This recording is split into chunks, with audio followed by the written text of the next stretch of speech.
Disclaimer, this is a video about The Last Jedi, which I personally don't really hate. That is just my opinion, and if you have some kind of a problem with that, or it offends you in any way, feel free to just grow up. And another disclaimer, this series revolves around criticizing things, and the fact that I'm doing that doesn't necessarily mean I dislike the thing. Thank you. Click below to watch the original Sins video, or to buy Star Wars The Last Jedi.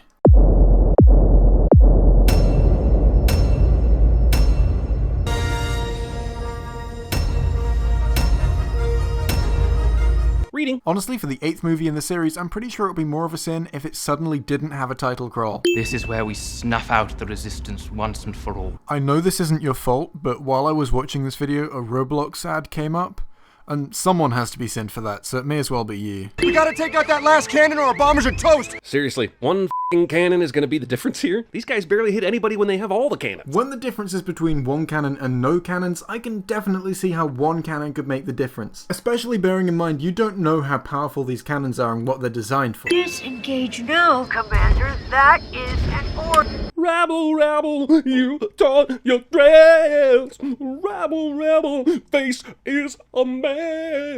I mean, I don't know what the fuck is going on here, but I'm definitely going to sin it. I don't think anyone will mind. This battle sure does go to awfully fast. Like, so fast they should never even have attempted it. I mean, it ultimately ends with one bomber left to drop bombs. Which is all they need, so they win. But sure, they should never have attempted it because it was clearly never going to work. It just went to shit so fast. Here's a missed sin. Every ship in this battle is the same way up for some reason. But we can see they're not oriented with the gravity of the nearby planet. So, did someone forget there's no up and down in space? There's no gravity in space. Hold on. I know I've screwed this up before, so let's try this again. Oh my god, he's learning. Hopefully one day he'll learn what questions are and how they're different from sins, and that sometimes movies have slight similarities between them, and that's okay. As we see this once proud dreadnought explode in a cascade of flames, I'm wondering, why are all the other First Order ships useless here? They could fly after the Rebel fleet too, right? You mean like exactly what ends up happening? Something along those lines, perhaps? They can't get away, Supreme Leader. We have them tied on the end of a string. Why wouldn't Snoke know that already, though? He probably does. I imagine Hux is just reminding him of that to try and avoid another Force beating. You mean Luke didn't just stare at Rey and the lightsaber for 25 minutes like he did at the end of The Force Awakens? No, I'm pretty sure this is just what happens after that. You know, like how films work. That's what it sounds like when you do that laugh. This moment completely undermines the ending of The Force Awakens, and does so for a throwaway joke. Yes, Luke has given up on the Force at this point, but you don't need this gag to sell it. He can hand it back to her solemnly and accomplish the same thing story-wise, but you wanted to subvert audience expectations. A disease that infects this entire film, actually. Handing it back to her solemnly would not have achieved the same effect. It would have been respectful, and it would have shown that he cares enough about the lightsaber to care where it ends up. It could even be misinterpreted as him passing on the torch, going, "No, this is yours now." Love or hate what this movie did with Luke, you can't seriously think that solemnly handing it back would have had the same effect as nonchalantly throwing it away. Discount Ewoks. I actually prefer Porgs to Ewoks. And I'm sorry about that. But it's just the way it is. Also, they're not at all similar. You think that I came to the most unfindable place in the galaxy for no reason at all? No, but I do wonder why you left a f***ing map to this unfindable place if you didn't want to be found. Luke didn't leave the map. People knew he was going in search of one of the oldest Jedi temples there was, and the map led to said Jedi temple, and therefore led to where Luke probably was. They sent me here with hope. But not Empire or Jedi? Jeez. Wow, you're right. The word hope is in the title of A New Hope. I never realized that before. Thank you for pointing it out. They found us. That's impossible. This comes seconds after Leia showed off her fancy homing beacon Apple Watch. Seconds. Also, this should be the biggest duh moment for Poe here, right? They are obviously tracking you, even if the tracking through lightspeed thing is supposed to be impossible. You gonna justify that claim at all? No? Oh, great. You're just gonna tell me they should have assumed that the thing they thought was impossible was going to happen and leave it at that, with no further explanation. Yeah, that makes total sense. Can we jump to lightspeed? We have enough fuel resources for just one jump. Fuel? Is this the first mention of the concept of fuel in Star Wars? I sure don't remember Han in the original trilogy ever having to worry about fuel, certainly not for jumps to lightspeed. And Rey just took the Falcon supposedly halfway around the universe looking for Luke. But this ship only has enough fuel for one more jump? Jesus. This is one of those ones that we're gonna have to take step by step, so strap yourselves in. Can we jump to lightspeed? We have enough fuel resources for just one jump. Fuel? Is this the first mention of the concept of fuel in Star Wars? I sure don't remember Han in the original trilogy ever having to worry about fuel. Because in the original trilogy, it was never a plot point. I mean, he probably did have to fill up the Falcon with hyperspace juice from time to time, but they never showed us that because it wasn't important. And they apparently wrongly assumed that we are smart enough to figure out for ourselves that ships need fuel to go. Certainly not for jumps to light speed. And Rey just took the Falcon supposedly halfway around the universe looking for Luke. But this ship only has enough fuel for one more jump. So Rey just flew the Falcon really far, therefore, there's no such thing as fuel. I mean, I'm pretty sure I know what you think the logic in that is. My guess is that you just assumed that she didn't refuel during that journey, which, first of all, why? Second of all, it could have had a completely full fuel place. Third, that would be consistent with this movie's treatment of fuel anyway, because apparently the things that are really fuel-consuming are the jumps to lightspeed, not travelling at lightspeed itself.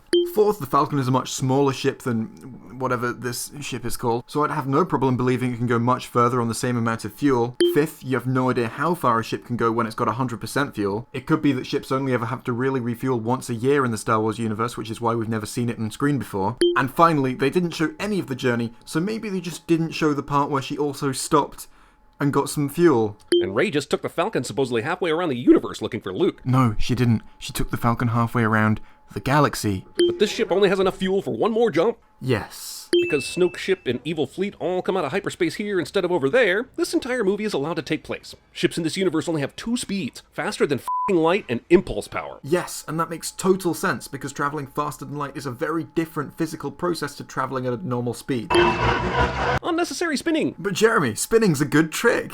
This explosion doesn't kill Leia, nor does getting sucked out into space. There are noises of what sounds like someone fumbling with the microphone in the background of that sin. And you definitely never get that in my videos, so I definitely get to sin you for this. Blow up 3 tiny cruisers. Hux would be excellent at CinemaSins. They're faster and lighter, sir. They can't lose us, but they can keep at a range where our cannons are ineffective against their shields. F***ing infuriating writing right here. Suddenly, and for the first time in all of Star Wars, ships struggle to catch up to other ships. Not the first time. Depend on fuel. Maybe the first time it's been mentioned, but I'm sure they did before. Have limited jumps to light speed. I mean, that's really just a limitation of the fuel, so still no. Have impulse speed based in part on their weight. Again, maybe the first time it's been mentioned, but it's not something new. Have you never noticed before that the small ships, like fighters, always go faster than the big ships, like cruisers? God damn it, I have pinpointed the moment I gave up on modern Star Wars movies, and it was the fuel. It was the f***ing fuel. I don't understand your obsession with this fucking fuel. Ships need fuel. That's how going works. That's Admiral Holdo? Battle of Chiron Belt, Admiral Holdo? Dude, how do you not know what such a famous person looks like? Maybe he heard the story of this battle she was in without demanding to see a picture of her. Hello everyone, meet Rose. Rose is an escape pod guard. No, she's a mechanic. It's as if you can't just lock up the escape pod bay and require high-level access keycards to get in. Oh yeah, that's a really, really great idea. There's an emergency. We've got to abandon ship. Let me just get out my key card. Ah shit, I don't have high enough clearance for the escape pod bay. Looks like we're fucking dead. We destroy her and disable the tracker without them realizing. They won't realize it's off for one system cycle. About 6 minutes. What? What's a system cycle? So you can turn off a main bridge Class A system. Main bridge Class A system? Where are you getting those words from? You're not doing this. The effort would kill you. Foreshadowing? Sorry, that pun was pretty forced. No, it wasn't. That was a quality pun. The second pun where you said it was forced was forced. Oh, I can't even force myself to stop. No! Who are those things? Caretakers. Island natives. They've kept up the Jedi structure since they were built. Do they live forever? Wow, that was a leap. Wait a second. When he said they've kept up the Jedi structure since they were built, did you think he meant those specific caretakers that Rey pointed out had been there since the Jedi structures were built? Are there male caretakers here, or do they reproduce with spores? Oh, so you do realize that they don't live forever and have just been reproducing like any other species would. So, why is this a sin? Also, this kind of sounds like slavery. Like a powerful dude getting his inherited cleaned and fixed by the rag-clothed natives of whatever place his ancestors decided to build their religious temple? You're right, you can compare that to slavery. You should sin it for that, even though there's no implication of cruelty, mistreatment, or actual slavery. You went straight to the dark. Yeah, but you made your exile camp on top of a Jedi temple that was built on top of the dark, so... So what? It's his fault that she seems to be drawn to the big dark force anus? Fleet's only got 18 hours of fuel left. We gotta hurry. How is there even enough fuel for your little hyperspace journey to Space Vegas? In our third lesson about how going works of the day, it's time for me to teach you that smaller things require less fuel to go. He went from not eating these things to allowing them to tear up the bridge of the Falcon in about an hour. Yeah, he's clearly absolutely chill with that and just allowing it to happen rather than being pissed off at the infestation he's got. Gotta tell you, these discount horse things just took me right out of the movie. Right out of the universe of Star Wars. They are so out of place here, I'm expecting to see the USS Enterprise. I don't think they're out of place, really. I think that creatures like this really do fit into Star Wars, but I don't like them either, because how much cooler would it have been if this was pod racing? I'm not even sure what to count this as. A missed sin? Sure, fuck it, why not? It's not like the total actually matters or means anything. Unless you got a thief in your pocket, our plan is shot. I can direct. Finn and Rose just happen to get thrown into the cell where the Collector is, and yeah, he knows how to do this shit that they need done. Why not? I mean, after all, Maz told us only one person in the universe could do it. No, she didn't. If I go to him, Ben Solo will turn. She seems super sure about this after spending basically the entire movie whining about how she doesn't know anything about the Force and what's going on inside. And I would just like to use this in as an opportunity to make a point about these films. People say that Rey is a character who's been written with no flaws whatsoever, and this exemplifies that that's not true. Is she really good at a lot of stuff? Yeah, even at times a lot better than she should be considering her experience level? Probably, but saying that she's a character without flaws isn't true. She is way too cocky for her own good. She can't turn Ben Solo to the light. Not even Luke, Han, or Leia could do that. And Luke knows she won't be able to do that. But that's not going to stop her trying and failing to do so. Oh, also +1 sin because Jeremy sinned her for this. Character flaws are important. We need them. Yoda? F***ing Ghost Yoda waited a long motherfucking time to make another appearance. He hasn't appeared for a long time, so he shouldn't be allowed to appear now. But that library contained nothing that the girl Rey does not already possess. Grammatically, this is a clever way of disguising whether or not the library itself and the text therein were ever actually important. So why did you add a sin for the thing you're saying is clever? Also, missed sin, if Rey hasn't read any of those, she shouldn't possess that knowledge. I'm sorry. I know it's a controversial topic, but in my opinion, Rey is too powerful considering the amount of training that she's had. If those texts are supposed to be the result of years of Jedi wisdom, then Rey should have to read them or something similar at least once before she gains that knowledge? I don't know. I am still holding out hope that there'll be an explanation for why Rey is so good at the Force in Episode 9, but I'm not hopeful. I did like the film, but in my opinion this is something it could have done without. So I am going to add a missed sin. Just their main cruiser now. And their fuel reserve? Our experts say it's at maximum storytelling levels, sir. I'm starting to get the impression that you don't like the fact that fuel is a plot point in this film. Even though this is one of the first times we're seeing a cruiser having to leave in a hurry without any kind of warning, therefore not giving them any time to prepare it with things like fuel. You have bet the survival of the Resistance on bad odds and put us all at risk? Considering this is her response to finding out about Finn and Rose's side mission, no, he didn't. He created an entirely detached mission for a couple folks that might ultimately aid the Resistance's fight, while not detracting them from their current battle even one bit. I would be absolutely fine with this sin. Actually, I am absolutely fine with this sin. I think this sin on its own would have been fine. But you don't get to say things like it didn't detract from their current battle one bit when you spent multiple sins complaining about the fact that when Rose and Finn went down to the casino planet, they used fuel to get there, taking it away from the main cruisers. They're not monitoring for little transports. So we could slip down to the surface unnoticed and hide till the First Order passes. Yep, and why couldn't Holdo tell him that again? If there was fear of a mole being on the ship, that would have made this whole surprise make sense. Instead, Holdo made a known troublemaker panic about the situation and forced his hand to try something else that might have messed up her plan. You're absolutely right. This movie would have been made a whole lot better if they introduced the fear of a mole. I see him turning the lightsaber to strike true. While this turns into one of the movie's signature scenes, I've got to wonder about the nature of this action. Snoke can obviously sense Kylo's intentions, so how is he able to tell Snoke he intends to kill Rey while making a deliberate action to kill him at the same time without being found out? Snoke can sense the intentions of what he's doing. That's what he's saying out loud. He just doesn't know that he is the one Ben considers his enemy rather than Rey. Whether or not you consider that to be plausible is a different matter, but you don't even seem to understand what's going on. Awesome. Even remove a sin-worthy. Agreed, 100%. A big surprise, none of us saw it coming. It was fully a massive, oh shit moment. But who the f*** was Snoke? Oh, when you say this is worthy of removing a sin, this is one of those times where you say that, but what you mean is, I'm going to add a sin instead, because, Don't get me wrong, I would also have liked some explanation as to where Snoke came from, but you can still remove a sin for something if you like it. That's allowed. By the way, whatever happened to the Knights of Ren? Didn't they exist? Weren't they a thing in The Force Awakens? Where the f*** did they go? Yeah, and what happened to Chewie? Doesn't he still exist? But he's not in this scene. And where the fuck is the Death Star? I mean, they blew it up, yeah, but there's still got to be some rubble around. Where the fuck is that? And whatever happened to Han's body?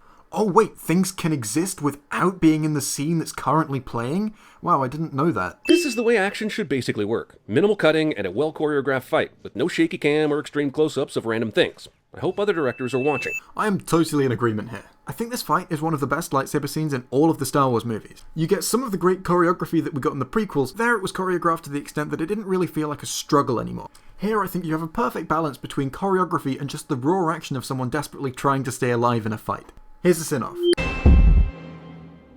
Holy Damn right. I actually really liked that you didn't even explain what it was you liked about that scene. I think the holy fuck captured it perfectly. The First Order, true to form, lands binocular distance away from the Rebel base, rather than simply landing right next to the giant metal wall that they are going to spend the next 15 minutes slowly approaching. Yeah, that cannon they plan on using to destroy the wall, I wouldn't imagine that putting it too near the wall would be a great idea. It's the only way in, or out.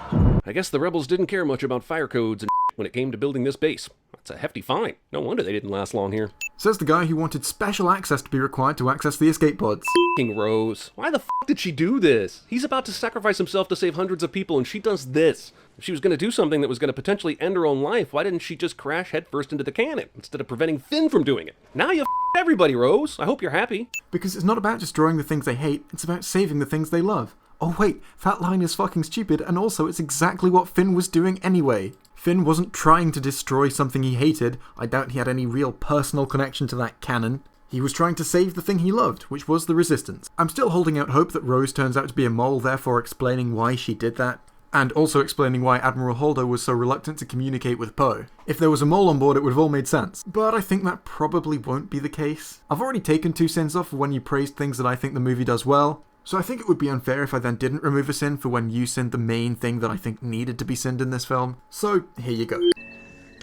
Casual Jediing. I actually thought that was pretty cool, but alright. And the sin total is 53 sins. Wow, that is the biggest number we've ever had.